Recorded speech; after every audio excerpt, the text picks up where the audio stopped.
Because मैं YouTube में आने वाली हूँ और मैं अच्छा दिखना चाहती हूँ, भंगी की तरह नहीं दिखना चाहती हूँ। सो या दैट्स अबाउट इट। चलो शुरू करते हैं इस ब्लॉग को अभी, before it gets too hot. I just नमस्कार दोस्तों, जय भीम। मैं सुरेश आप सभी का बहुजन टीवी पर बहुत बहुत स्वागत करता हूं। दोस्तों, आप लोग तारक मेहता का उल्टा चश्मा जो सब टीवी पर आता है, सोनी सब पर देखते होंगे। और उसमें एक जेठालाल नाम का एक पात्र है और एक भाभी जी भी हैं, नटखट भाभी, थोड़ी सुंदर सी भाभी। क्या नाम है उनका? बबीता भाभी। और जो जेठालाल का जिक्र क्यों किया मैंने? क्योंकि वो जेठालाल जो है ना, वो भाभी जी को लाइन मारता है, भाभी जी को छेड़ता है, बहुत गंदी हरकत करता है। और भाभी जी जो बबीता बनी है, बबीता नाम की, वो भी मज़े लेती हैं। तो जेठालाल जो है अपनी औकात दिखाता है।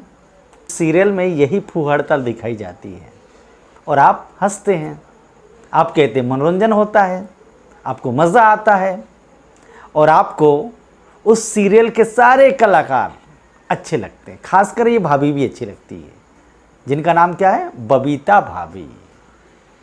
ठीक है। अब ये बबीता भाभी का सही का नाम जानते क्या है? सही मतलब असली नाम, उनका असली नाम है मुनमुन दत्ता। उन्हें ऐसा लगा कि उन्हें यूट्यूब पर आना चाहिए, ब्लॉग बनाना चाहिए, ब्लॉगिंग करना चाहिए। ठीक, अच्छी बात है। यूट्यूब या सोशल मीडिया एक अच्छा प्लेटफॉर्म है, आइए आप वहाँ पर। अब वहाँ पर आती हैं तो क्या कहती हैं? वो कुछ लिपापोती करते हैं ना, होंठ में, गाल में लिपस्टिक वगैरह, उसके बारे में बात करती है। मेकअप के बारे में बात करते करते, अपनी सुंदरता के बारे में बात करते करते वो क्या बोलती हैं, आप ये वीडियो देखिए। बिकॉज मैं यूट्यूब में आने वाली हूँ और मैं अच्छा दिखना चाहती हूँ, भंगी की तरह नहीं दिखना चाहती हूँ। सो या दैट्स अबाउट इट। चलो शुरू करते हैं इस ब्लॉग को अभी, before it gets too hot. I just दोस्तों, सुना आपने? आप फैन हो गए हैं, जिसके आप प्रशंसक हैं, जिन आपके कारण जो स्टार बन जाते हैं, आप लोग जो पैसा खर्च करते हैं, जो समय बर्बाद करते हैं इनके पीछे, वे लोग, आप जैसे लोगों को, भारत के बहुत सारे लोगों को, यदि मैं कहूँ कि सारे भारतीयों को, जो अच्छी सोच रखते हैं, जो पढ़े लिखे लोगों की तरह सोचते हैं, जिन्हें आधुनिक कहा जाता है ना, आधुनिक, ये भी तो आधुनिक जैसे दिखती है ना, मॉडर्न दिखती है ना। तो हरकत देख रहे हैं आप कैसी, उस पर मैं बात करूंगा आगे। लेकिन मैं आपको ये बताना चाहता हूँ, आप जिन पर अपना समय खर्च करते हैं, जिन पर अपना पैसा पानियों की तरह बहा देते हैं, आप इसे मजाक मत समझिएगा। आपके ही पैसे से करोड़पति अरबपति बन जाते हैं और आप इन्हें अपना नायक समझते हैं, नायिका समझते हैं। और ये आपको क्या समझते हैं? वो शब्द जो है इनकी नज़र में गाली है, वो शब्द इनकी नज़र में तुच्छ है। क्या है? तुच्छ, घटिया। अब वो लोग नहीं आएंगे जो लोग चुनाव के समय कहते हैं गर्व से कहो हिंदू हैं हम। वो लोग, ये जो भाभी जी है ना, क्या नाम है? बबीता, मुनमुन दत्ता, उनका विरोध ये लोग नहीं करने वाले हैं। जो चिल्लाते हैं ना हिंदू खतरे में, हिंदू खतरे में, वो लोग कुछ नहीं बोलने वाले। कौन बोल रहे हैं? जो डॉक्टर बाबा साहब अम्बेडकर की विचारधारा को फॉलो करते हैं, जो बहुजन महापुरुषों की विचारधारा को मानते हैं, उनके आदर्शों पर चलने का प्रयास करते हैं, उनकी विचारधारा का प्रचार प्रसार करते हैं। जो मानवतावादी जो विचारधारा है उसके पक्षधर लोग हैं, वो लोग ही आज मुनमुन दत्ता की बोलती बंद कर चुके हैं। माफ़ी मांग रही है भाई साहब, ये माफ़ी मांगने के लिए मजबूर कर दिया गया है इन्हें। आपको बताऊं, ट्विटर पर एक हैशटैग चला, arrest Munmun Dutta, top trend चला, हैशटैग अरेस्ट मुनमुन दत्ता। इन्होंने जो जातिगत टिप्पणी की है उसका दुष्परिणाम क्या निकलने वाला है जानते हैं आप? यदि वाकई में पुलिस ने कानून सम्मत कार्य किया तो ये मुनमुन दत्ता ना, इन्हें समझ जाएगा ये किसकी तरह दिखती है। जब इनके ऊपर SC ST एक्ट लागू होगा ना, तब पता चल जाएगा ये किसकी तरह दिखती है। मुनमुन दत्ता जी, भाभी जी, फिर आके यूट्यूब पे आना और अपना ब्लॉगिंग बनाना। जब जेल जाओगी ना आप सलाखों के पीछे, तब बताना कि आप किसकी तरह दिख रही हो। दोस्तों, अब मैं आपसे जानना चाहता हूँ, जो लोग कहते हैं कि आजकल जातिवाद कहाँ होता है, वो पुराने ज़माने की बात है भाई।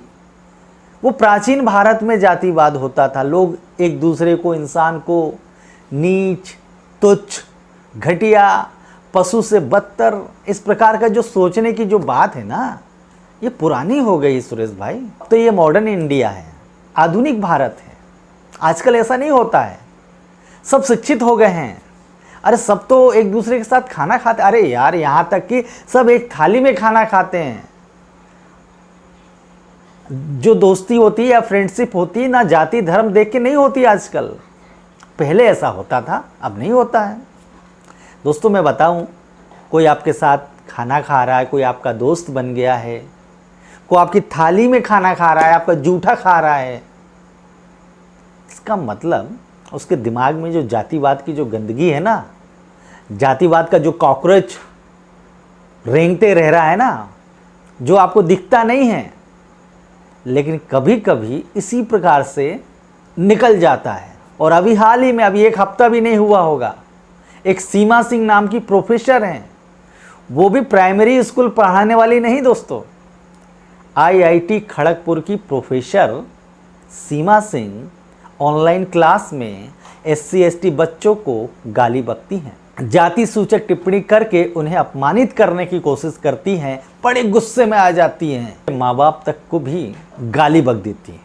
अब ये जो काम जो है ना, कोई सुरक्षा व्यक्ति नहीं कर रहा है, कोई अनपढ़ व्यक्ति नहीं कर रहा है, कोई जो रूढ़िवादी व्यक्ति होता है ना, रूढ़िवादी अशिक्षित व्यक्ति है ना, वो नहीं कर रहा है। एक सुशिक्षित कही जाने वाली प्रोफेसर इस प्रकार की बात कर रही है। तो ये भाभी जी की मैं बात कर रहा था, तो भाभी जी ने क्या कहा कि जो लिपस्टिक लगा रही हूँ, ये जो पोतरी हूँ, है ना, मैं अच्छी दिखना चाहती हूँ, मैं भंगी जैसे नहीं दिखना चाहती। मतलब क्या कहा तुमने? भंगी जैसे नहीं दिखना चाहता हूँ। अच्छा, वो इंसान नहीं होते क्या? मतलब तुम उसी बात को मानती हो ना कि इंसानों की जाति भी होती है। अरे इंसान की अगर जाति की बात करें, उनका जो क्लासिफिकेशन यदि करें, एक महिला होती है, एक पुरुष होता है। अगर हम उनका क्लासिफिकेशन करें तो ऐसे कर सकते हैं। अब तुम्हारे जो बाप दादा ने जातियां बना दी और उन जातियों के नाम पर तुम लोग अपने आप को उछल उछल के होशियार बनने का, खूबसूरत बनने का जो दम भरते हो ना, उसके पीछे ये मेहनत कश लोग हैं जो अपना पसीना बहाते हैं। और पसीना बहाते हैं तभी ये भारत स्वच्छ रहता है। जो हमारे देश के प्रधानमंत्री मोदी जी जो चिल्लाते रहते हैं ना, जो नारा देते हैं, स्वच्छ भारत अभियान की जो बात करते हैं ना, वे इन्हीं मेहनतकश लोगों के दम पे अपनी बात को कह रहे हैं। और भारत में जो साफ सफाई दिख रही है ना, तो इन्हीं मेहनतकश लोगों के कारण दिख रही है। मुझे आज डॉक्टर बाबा साहब की याद आ रही है, जब उन्होंने कहा था, संविधान लागू होने के बाद उन्होंने कहा था, भारत एक राष्ट्र तभी बन सकता है जब लोग सबसे पहले अपने आप को भारतीय समझें, जब लोग अपनी जातियों को भुला दें और सबसे पहले और सबसे आखिर में भी स्वयं को भारतीय समझें, तब भारत एक राष्ट्र बनेगा। अन्यथा भारत एक राष्ट्र नहीं बन सकता। आज 70 साल से भी ज़्यादा हो गए आज़ादी को, तो क्या भारत एक राष्ट्र बन पाया है? भारत के जो लोग हैं इसी प्रकार की सोच रख रहे हैं। और भाभी जी जैसे लोग जो ऐसी मानसिकता रखते हैं, दूसरे लोगों को हीन, तुच्छ, घटिया, गिरा हुआ, उसे नीच समझने की जो आप लोग के अंदर में जो भावना है ना, जो आपके अंदर में जो कॉकरोच है ना, आपके दिमाग में जातिवादी कॉकरोच, ऐसे लोगों को सबक सिखाने के लिए SC ST एक्ट बना है। लेकिन SC ST एक्ट पर कार्रवाई आप पर कौन करेगा? तो अब सवाल ये उठता है, क्या पुलिस आप पर SC ST एक्ट लगाएगी? मैं चाहता हूं कि आपने जो माफ़ी मांगी है ना, कि गलती से निकल गया है ना, गलती से, मतलब गलती से कैसे निकलता? जब तुम्हारे जहन में वो बात इसलिए तो निकल गई ना, आपकी गंदी मानसिकता के कारण ही ऐसी बात निकली। ये बात तो जाहिर हो गई, साफ हो गई हमारे सामने, बिल्कुल साफ क्लियर कि आप जो है जातिवादी हो। तो आपकी जो ये सोच है ना मुनमुन जी, बहुत गंदी है। निहायत बेहूदगी भरी बातें आपने कही है। आपके संस्कारों में ना कूट कूट के जातिवाद का काढ़ा पिलाया गया आप, इसलिए आपके जो मुंह से ना ये बात निकल गई सामने। आखिर में मैं बहुजन समाज के लोगों से एक अपील करना चाहता हूँ, एक निवेदन करना चाहता हूँ। उस समाज से जो वंचित समाज है, जिसे पीड़ित समाज कहा जाता है, जिसे राष्ट्र की मुख्यधारा से दरकिनार कर दिया गया, जिसकी आवाज़ सुनी नहीं गई, जिसे सिर्फ दबाया गया, कुचला गया, जिसका सिर्फ शोषण किया गया, जिसे पशु से भी बदतर समझा गया या पशु से बदतर बनाने की कोशिश की गई।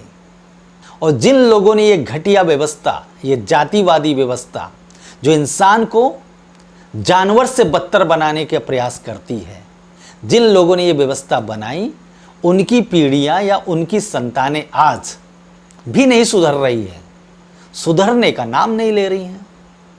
तो दोस्तों, मैं आपसे कह रहा हूं, आप सुधर जाइए।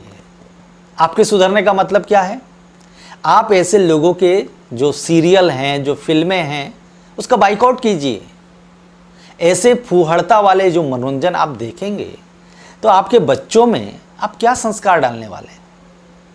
उस सीरियल के बारे में उसका पोस्टमार्टम नहीं कर रहा हूं मैं, लेकिन आप बताइए, जो जेठालाल नाम का व्यक्ति है, जो ये भाभी जी को छेड़खानी करते रहता है, उसे लाइन मारते रहता है, और भाभी जी भी थोड़ा बहुत मस्करा मार लेती हैं, तो आपके बच्चे अगर वो देख रहे होंगे तो उन्हें क्या संस्कार मिलता होगा?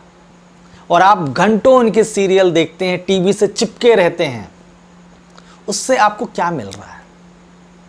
ये पैसे वाले बनते जा रहे हैं, अमीर बनते जा रहे हैं, मुंह में पता नहीं क्या क्या पोतते रहते हैं।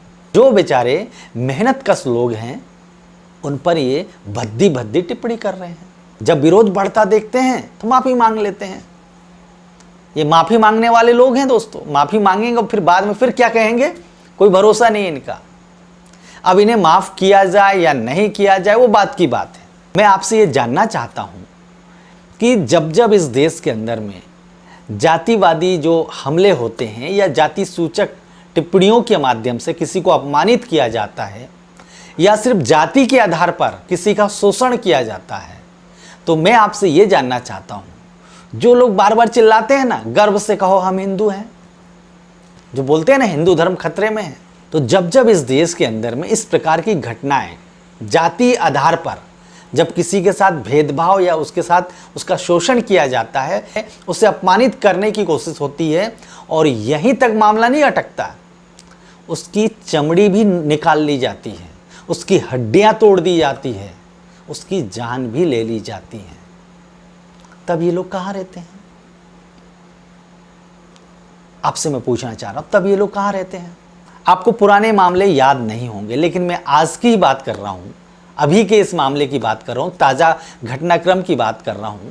ये मुनमुन दत्ता ने जो आप लोगों को अपमानित किया है, ये जो मुनमुन दत्ता ने जो बात कही है, जो घटिया बात कही है, तो इसके विरोध में कौन बोल रहे हैं? आपको मैं बताना चाहता हूं, इसके विरोध में कौन बोल रहे हैं? जो जय भीम कहते हैं, जो डॉक्टर बाबा साहब को अपना आदर्श मानते हैं, जो ज्योतिबा फुले या बिरसा को अपना आदर्श मानते हैं, जो तथागत बुद्ध को अपना आदर्श मानते हैं, जो जितने भी बहुजन महापुरुष हैं उन्हें अपना आदर्श मानते हैं, उनके विचारों पर चलने का जो प्रयास करते हैं, जो इस देश के अंदर में मानवतावादी विचारधारा का पक्ष करते हैं, आज वही लोग आपके साथ खड़े हैं। और सिर्फ आपके साथ ही नहीं, जब जब इस देश के अंदर में किसी भी इंसान के साथ जाति के आधार पर या धर्म के आधार पर यदि भेदभाव होता है, तो ये लोग सबसे आगे आके खड़े होते हैं। तब आपकी ड्यूटी क्या बन जाती है? यदि आपको ऐसी घटिया मानसिकता रखने वाले लोगों को सबक सिखाना है, तो आपको किसका साथ देना चाहिए, ये भी मुझे बताना पड़ेगा क्या? जो लोग समता, स्वतंत्रता, न्याय और बंधुत्व की बात करते हैं, उनके साथ आपको खड़ा होना चाहिए।